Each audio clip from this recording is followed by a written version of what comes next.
This comprehensive on-the-ground survey video portrays the grim reality of renowned Chinese private enterprises shutting down and going bankrupt en masse. According to the person who recorded the video, they said, 比亚迪19部上尾工厂解散了，曾经的辉煌一去不复返。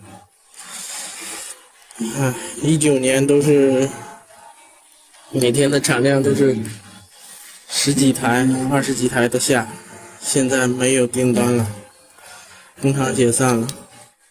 现在底盘做的最后一批订单，纯电动卡车做完，人员都要被派到2部去了。Another person went to the LG factory located in Guangzhou, which is said to have already pulled out of China. According to him, he asked one of the security guards inside the factory, and it's been confirmed that the factory will be closing down in a while. It's really a pity. Just like that, they're shutting it down, and I guess there will be another group of people losing their jobs. This is the Longgang plastic factory in Shenzhen. The video shows that all the machines have come to a halt. The person recording the video mentioned that there are no orders, and as a result, all the workers will be disbanding and returning to their hometowns. One person expresses surprise while passing the Lenovo Group factory in Xiamen because he used to work there. The factory was bustling with people and prospering, but now it's closed. He also feels regretful about this. A man expresses concern for the tens of thousands of workers' plight due to the Chang'an Jieyong toy factory's holiday and the potential employment impact on other industry personnel in a video message. Every factory closure signifies thousands, if not tens of thousands of workers losing their jobs and more competition for those still in the workforce. Factory closures and unemployment are just the tip of the iceberg of China's economic cliff-like decline. In recent years, a significant amount of foreign investment has withdrawn. Renowned global enterprises like TESCO, Philips, Old Navy, Toshiba, Yahoo, Oki, Apple, Canon, Lotte Group, and Sony have all fully or partially exited China. On April 3rd, American economist Milton Ezrati wrote in Forbes that the CCP's leadership is eager to expand its power. Its increasingly tough policies and routine use of bullying or retaliatory actions are making China's economy increasingly unattractive. Michael Hart, president of the American Chamber of Commerce in China, stated in a press conference on March 1st that most American businesses report that their supply chains in China are frequently disrupted due to the pandemic and control measures. To diversify risk, they've begun investing in other countries and establishing alternative production lines. In tandem with the exodus of foreign investment, foreign direct investment (FDI) in China has dropped substantially. According to data from China's State Administration of Foreign Exchange, FDI in 2022 was $190.3 billion, significantly lower than the $334 billion in 2021 and $253.1 billion in 2020. Based on this data, last year's FDI in China fell by 43%. Research firm Rhodium also reported that the European Union, an important trading partner of China, has seen its investment in China decline for 3 consecutive years, from $10.42 billion in 2018 to $6.3 billion in 2021. While foreign investment withdraws and drops significantly, domestic investment also continuously drains from the Chinese market. Henley & Partners, a global residency and citizenship advisory firm from the UK, released the latest Henley Private Wealth Migration Report. It estimated that China's millionaire outflow would continue in 2023, expecting about 13,500 high net worth individuals, HNWIs, to flee, the highest number globally. This trend will siphon tens of millions of dollars of wealth from China, further exacerbating China's economic slowdown. The company defines HNWIs as individuals with over $1 million in investable assets. Adding insult to injury, this year's foreign trade orders are also plummeting. According to a report by Caixin, as Western countries move supply chains to Southeast Asia and India, China's foreign trade orders are sharply reduced. Major ports are piled high with empty containers, leaving exporters in despair. This is a jewelry processing factory, and according to the person in charge, almost 80% of their production has come to a halt. They primarily handle orders from the United States, and now they receive cancellation emails from customers almost every day. Within 2 weeks, nearly 80% of the orders have been cancelled. These order cancellations have caused them significant losses. Some products have already been manufactured, but the customers suddenly don't want them, so they won't make any payment. For some products, although they haven't been completed, all the raw materials have been prepared and are now useless. There are even cases where the products have been shipped to the logistics company's warehouse, but now they are being returned because the customer's warehousing company refuses to accept them. The Yantian International Container Terminal in Shenzhen has long lines of empty trucks stretching as far as the eye can see. Container truck drivers and workers are almost gone. Since 2020, China's youth unemployment rate has remained high. According to the latest data released by the government in June, the youth unemployment rate for those aged 16 to 24 rose to 20.8%, setting a new high since 2018 for 2 consecutive months. At the same time, an increasing number of Chinese young people find it difficult to secure suitable jobs, resorting to blue-collar work, including food delivery, waitressing, and ride-hailing.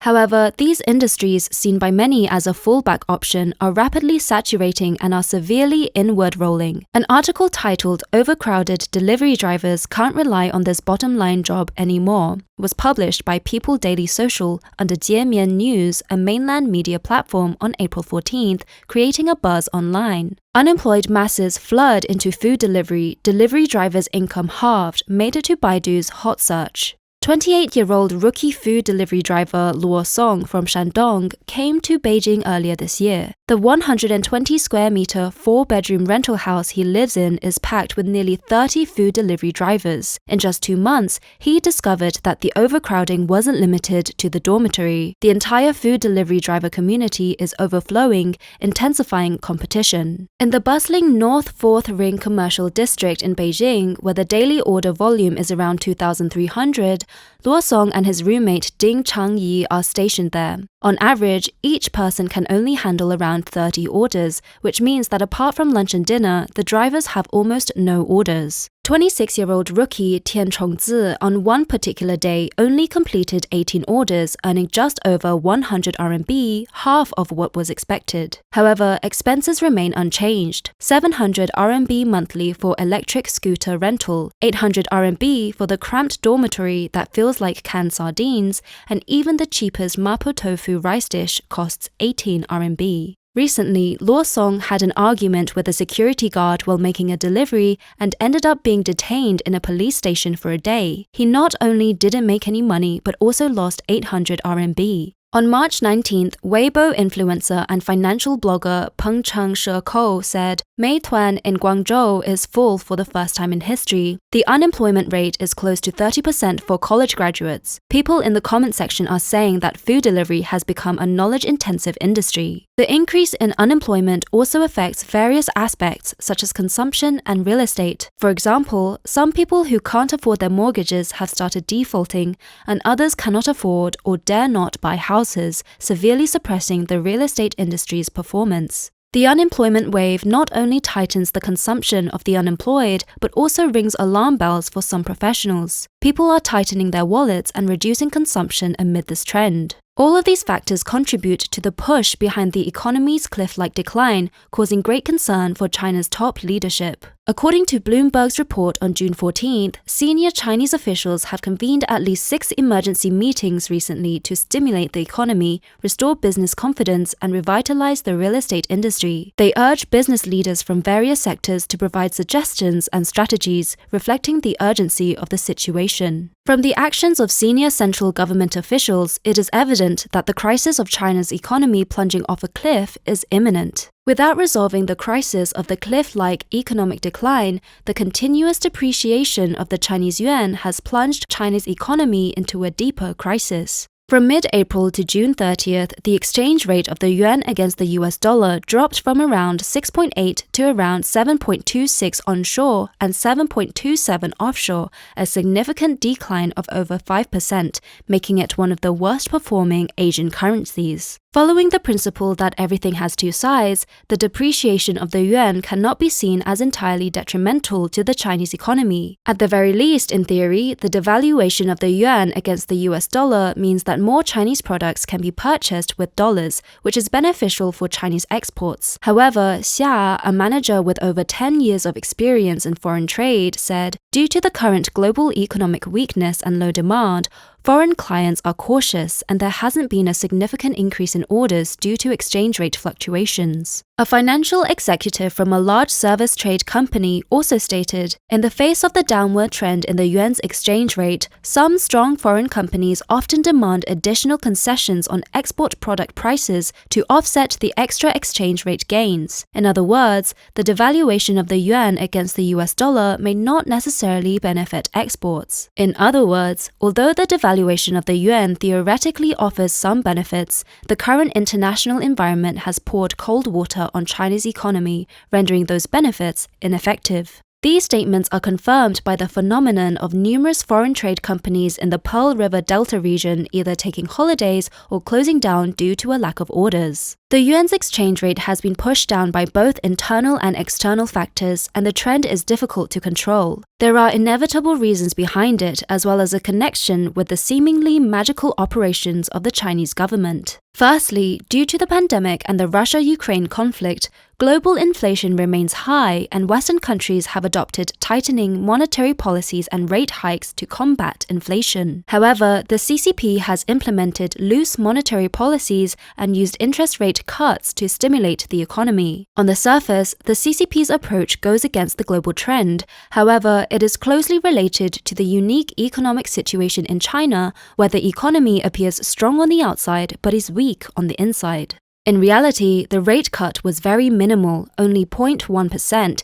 yet it caused the yuan to depreciate from around 7.1 to 7.2 against the US dollar. This indicates that China's economy has not only reached a state of extreme fragility, but has also made many of its policies double-edged swords, which can easily backfire and restrict the formulation and implementation of CCP government policies, leaving very little room for it to turn things around. The continuous interest rate hikes by the US and China's policy of lowering interest rates have led to another consequence, the strengthening of the US dollar. The demand for the US dollar has become increasingly robust, while the demand for the Chinese yuan is increasingly bleak, causing the expectation of yuan depreciation to become the mainstream view in the market and putting greater downward pressure on the yuan. In simpler terms, everyone is buying the US dollars and selling off the yuan, potentially causing the yuan to plummet without an end in sight, with an unpredictable outcome. Secondly, the sustained decline in China's economy and the irreversible decline in exports have significantly reduced China's foreign exchange income, resulting in insufficient foreign exchange reserves and putting immense pressure on maintaining the stability of the yuan's exchange rate. During the depreciation of the yuan, foreign trade orders did not increase along with the devaluation. Instead, a substantial contraction occurred, further exacerbating the situation for foreign exchange reserves. Thirdly, the domestic demand shortfall has now come to the forefront,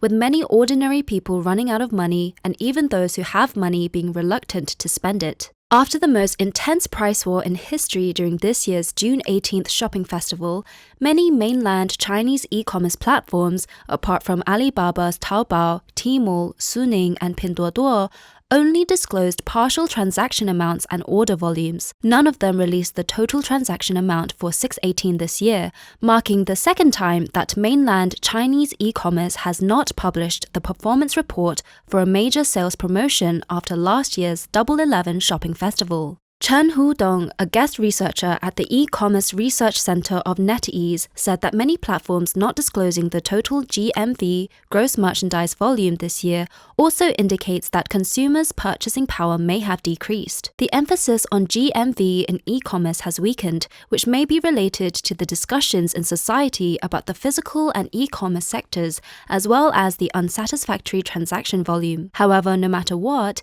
it doesn't mean that GMV is no longer important. However, big data shows that the growth rate of the total online transaction volume during this year's 618 was the lowest in 3 years. Express delivery companies in Beijing also expressed that the volume of 618 deliveries was even lower than the previous year. A delivery company owner in Beijing, Cheng, said, "This year's 618 atmosphere is very subdued, and the peak daily volume of packages received didn't even exceed 1,000, lower than last year's level. Last year, when the pandemic lockdown was not yet over, logistics were affected by multiple factors, and the daily volume of packages received during 618 could reach over 1,500. I thought that after smooth logistics this year, the volume would increase, but it turned out to be even worse. In this emergency situation, although the CCP's top leadership has convened more than 6 meetings with business leaders to discuss restarting and promoting China's economic development,